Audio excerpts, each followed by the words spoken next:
welcome to Delta Blues Mondays. My name is David Delar, and every Monday around 1 PM, sometimes a bit later, I put up a video looking at a Delta Blues tune. This week I'm looking at the Mississippi Mud Blues, and this is a cool tune that I've been playing for a few years now, but I've just looked in more detail and realised I've been playing it wrong. And this is a tune by Willie Brown. I don't think it's the same person as the guy who does Future Blues, which is a Willie Brown tune. I think there might have been two guys called Willie Brown around at that time. Probably quite a popular name. Anyway, the tune is a lovely thing. And something that I want to probably cover in a future video. So I'm just going to do the intro, and that was the thing I did at the start there. I really like this mainly because of the sort of slidey chords. Kind of works its way through the D7, diminished, and E7. It's got some nice sort of minor sounding stuff as well, which I quite like. So I thought we'd have a look at that. He plays it with a capo on the 3rd fret, meaning that you're in C, because we're playing in A sort of shape. But because the capo's on the 3rd fret, that makes it C. We're going to teach, or rather we're going to learn without the capo. So we're in A, essentially. So the starting phrase begins on the and of 3. So 1, 2, 3. And it's this shape. And it's kind of derived from a D chord. So if you put down a D chord, but put down a bar, essentially, or a half bar on the 2nd fret, and then to your 2nd finger on the 3rd fret of the B string, you've got D major. Now, if you were to put your 3rd finger across onto the 4th fret of the D string, it's a D major still, but you've got an F sharp in the bass. Instead of it being D, you've got F sharp. So this is an inversion of D. And that shape is essentially what you're after play this first line. Now what I do is I start on my 2nd finger, which I guess is outlining an A7, which is what the first sort of chord of the blues is. And then what happens is we slide into this shape. So what I'm doing here is sliding that 2nd finger from the 2nd fret B string to the 3rd fret, and then the 1st finger comes down to play the 1st fret on the F sharp, on the 2nd fret on the F sharp rather, and the 3rd finger plays the F sharp in the bass. Yeah. And then you slide one more. So that's on the 3rd and the 4th fret, and then you finish on the 1st beat of 1, of the next bar, and that's an E7. It's kind of implied it's an E7.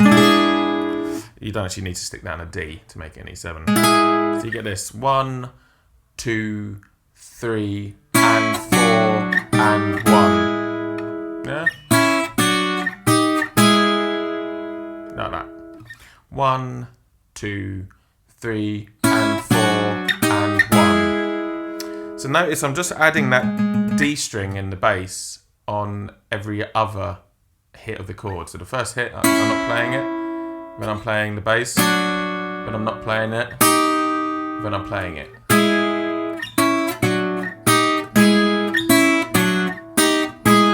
Yeah. Now you're gonna come off the E7 chord at the end there and have an open E string. Then you're gonna go down and use that same shape as you had up on the B and E strings, but now you're gonna move it down a set of strings and then down a couple of frets. So you're now on the 2nd finger 4th fret on the G string, that's the note B, and the 1st finger on the 3rd fret B string, which is the note D. So you're outlining here the rest of that E7 chord. So you got, see that? Very clever. And then we're going to let go of that shape and play an open B. So you're going 1 and 2 and 1 and 2 and. These are swung quavers. Yeah, 1 and 2 and. When you're going to get that that shape again and go down 2 frets, and then hammer on and up a set of strings, sorry. So you're now on a D string and a G string, and you're going to hammer on that G sharp on the 1st fret. And then catch the top 2 strings, the B and E string, at the end of that phrase. So you get 1 and 2 and 3 and 1 and 2 and 3 and.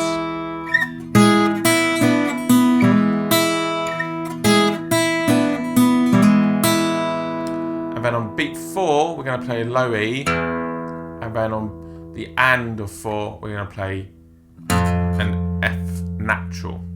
So because we're going to lead in to the next chord. So E7.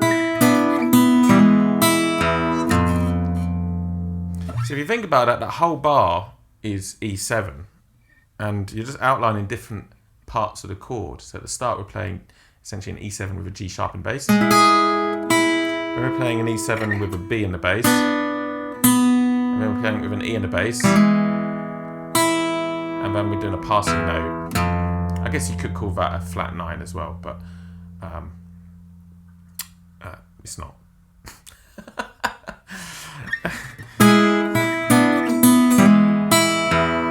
It's definitely a passing note because we're moving into that D7. Yeah. So the first 2 phrases sound like this: 1, 2, 3, and 4, and 1, and 2, and 3, and 4, and. So it's all swung quavers. Well, crotchet, swung quaver, crotchet, swung quaver, I guess.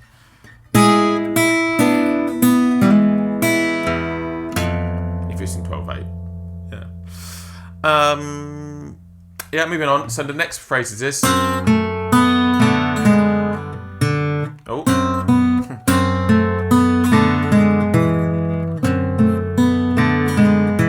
Now, this is quite a weird little phrase. It doesn't come naturally.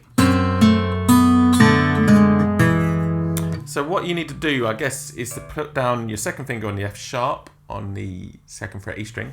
That's F sharp. Your 1st finger on B string 1st fret, making a C. And I guess what you're outlining is that D7 chord with an F sharp in the bass. And we're going to work our way through. So we're going C, A, B, da, da, da. So what you're doing is you're letting go of that 1st finger after you played it. Not actually, you're going down to the A first, and then letting go. And then sticking an F sharp in the bass. And then you're holding on to that D and the G string, and you're just going to play. That 1st finger is going to go up to the 1st fret G string, so you can then release your 3rd finger, which was on that 2nd fret G string, into that 1st fret G string, and then that 3rd finger moves up a string to D string, 2nd fret, making an E. So you get C, A, B, A, G sharp, E. Yeah. 3, 4, 1, and 2, and.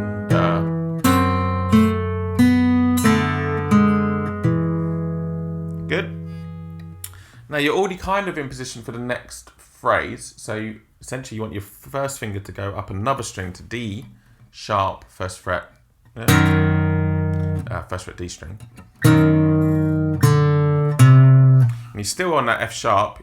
You're just going to hold that down and play it. And then you're going to let go of that D on the and of 3. And on the 4, beat 4, we're going to play a C. And give it a bit of a wiggle.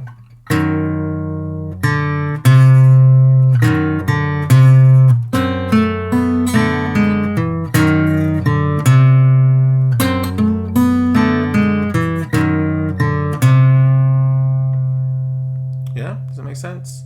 And then we're going to slide into an A. So you're sliding into an A. And then we're going to do like a little walking bass, I guess. So you're going G sharp, which is on the 4th fret, E string, and then G straight after on the 3rd fret, E string. And then we're going to catch that F sharp on the D string.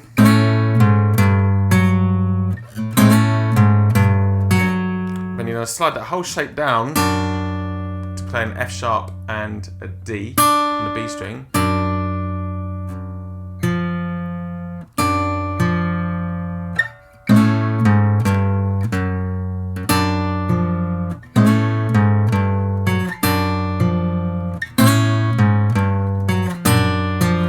Makes sense. So you're sliding into the A, moving the bass down, then to catch that F sharp, and then you're going to move that into F natural. But at the same time, you're going to play an F sharp and a D on the B string.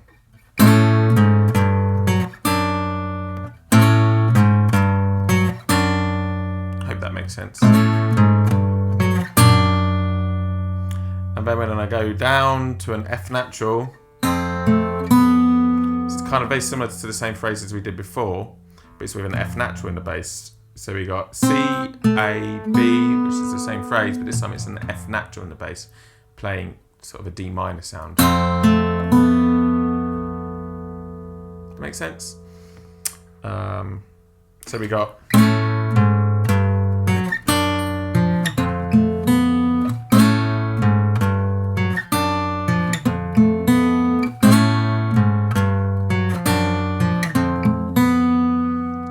And then you're going to do another slide into A, and then an E chord. And basically all you're just outlining the chord. So you go in E to the A string, to the B string, to the E string, and then to the D string.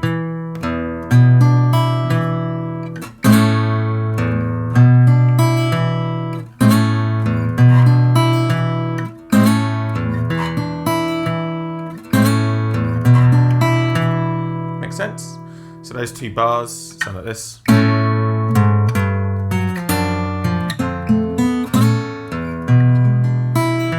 was a bit rubbish. 3, 4.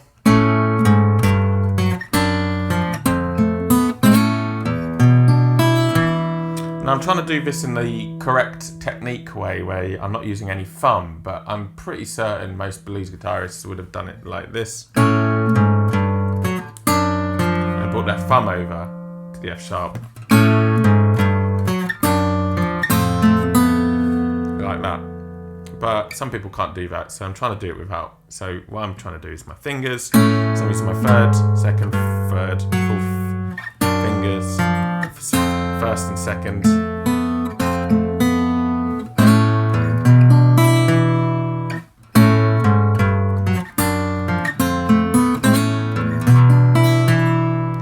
So when you add that to the previous phrase,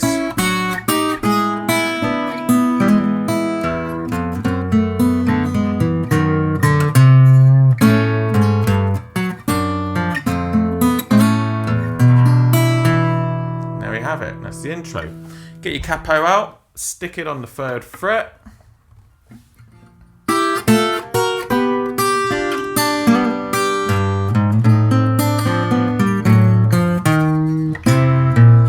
Hello.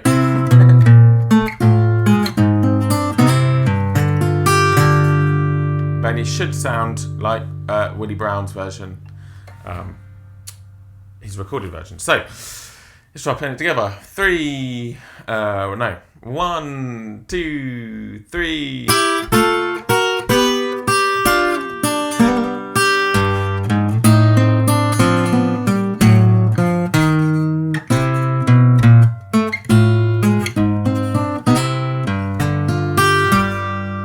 There we have it. Hope that makes sense. A little bit rusty as it's the morning, but hope that makes sense to you guys at home. There is, of course, a free score and a free tab below. If you've enjoyed this video, please like it. Please subscribe to my channel. Please tick the notification bell. But most of all, have fun. Cheers, guys. Thank you.